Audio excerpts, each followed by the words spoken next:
2026년 초 여자 배드민턴 단식 구도는 단순한 승패의 문제가 아니라 누가 안세영을 언제, 어디서, 어떤 조건으로 만날 것인가를 둘러싼 전략 전쟁으로 진화하고 있다.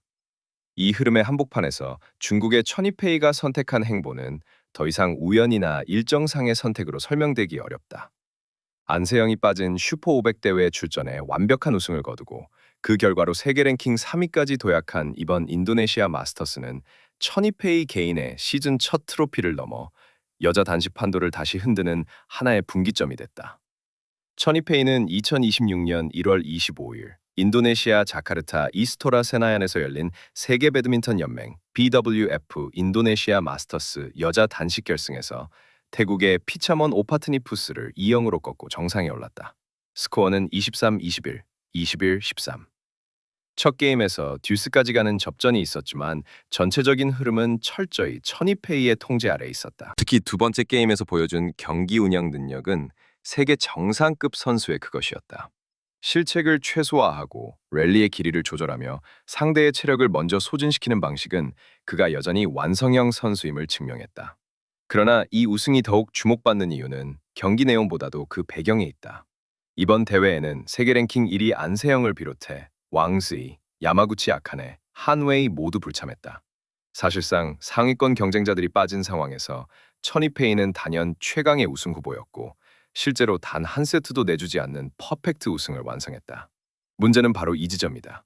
왜 세계 랭킹 4위였던 천이페이는 슈퍼천이나 슈퍼 705족이 아닌 상대적으로 낮은 등급의 슈퍼 500 대회를 선택했는가라는 질문이다. 중국 내 주요 스포츠 매체들이 공통적으로 지적한 키워드는 안세영 회피다.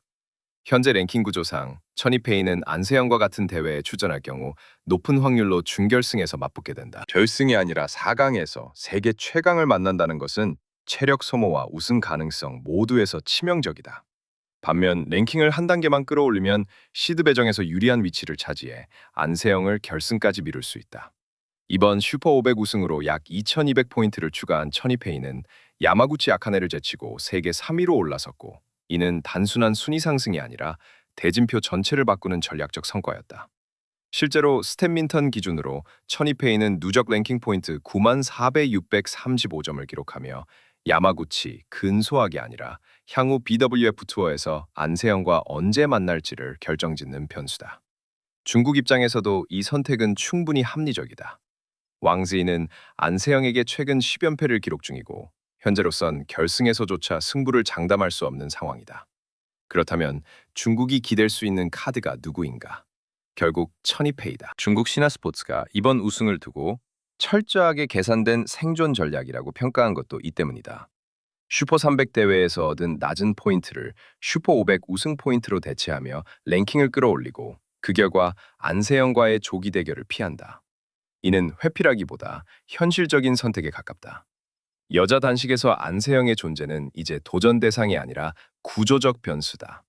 모든 선수의 일정과 목표, 전략은 결국 안세영을 기준으로 재편되고 있다. 아이러니하게도 이 모든 전략 논쟁의 중심에 있는 안세영은 코트 밖에서 전혀 다른 메시지를 던지고 있다.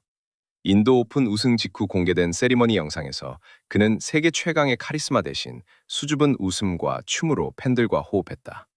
그러나 인터뷰에서 밝힌 핵심은 분명했다. 항상 부상이 가장 걱정이다.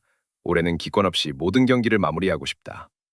이 한 문장은 현재 여자 배드민턴의 현실을 압축한다. 안세영의 유일한 변수는 상대가 아니라 자신의 몸 상태라는 점이다.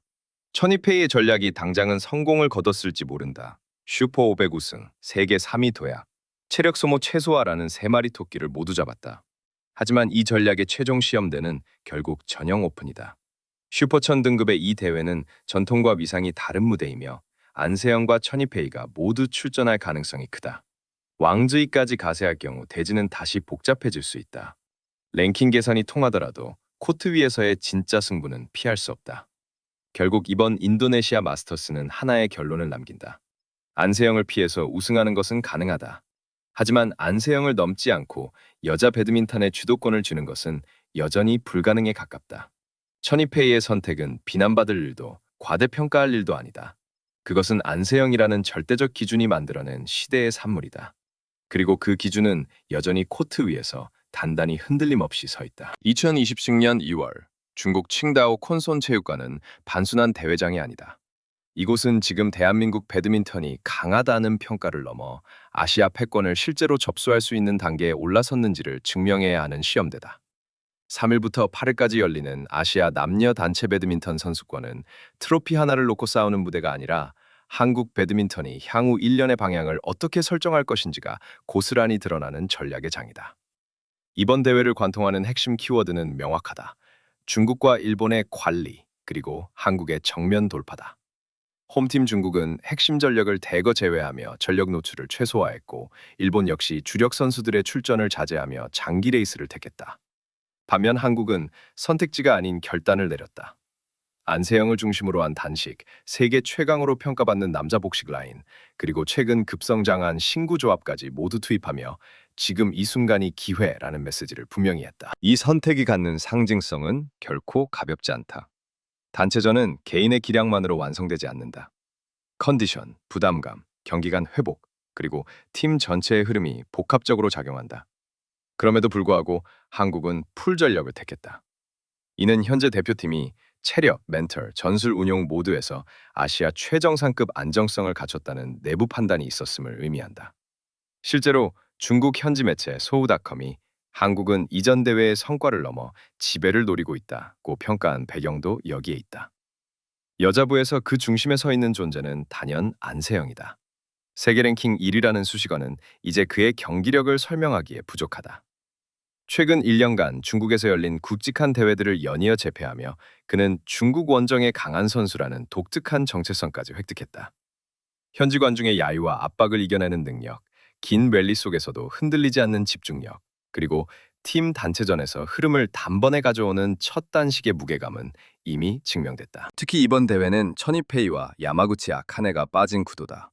이는 안세영 개인에게 부담이 아닌 여자 대표팀 전체에 명확한 승리 방정식을 제공하는 조건이다. 첫 단식을 안정적으로 가져가며 흐름을 만들 수 있고, 이는 복식과 후속 단식까지 연쇄적으로 긍정적인 영향을 미친다.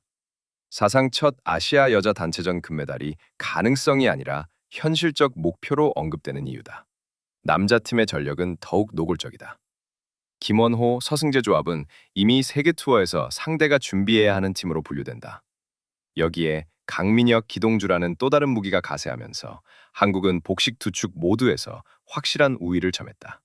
경쟁국들이 경험 위주의 2군을 투입한 상황에서 한국의 남자 복식은 매 경기 전력 차이를 결과로 증명해야 하는 위치에 서 있다.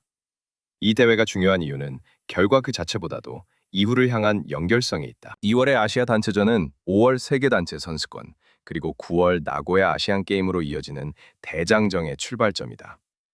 여기서 확립되는 팀 운영 방식, 선수 기용에 대한 자신감, 그리고 이길 수 있다는 집단적 기억은 다음 무대의 기준점이 된다.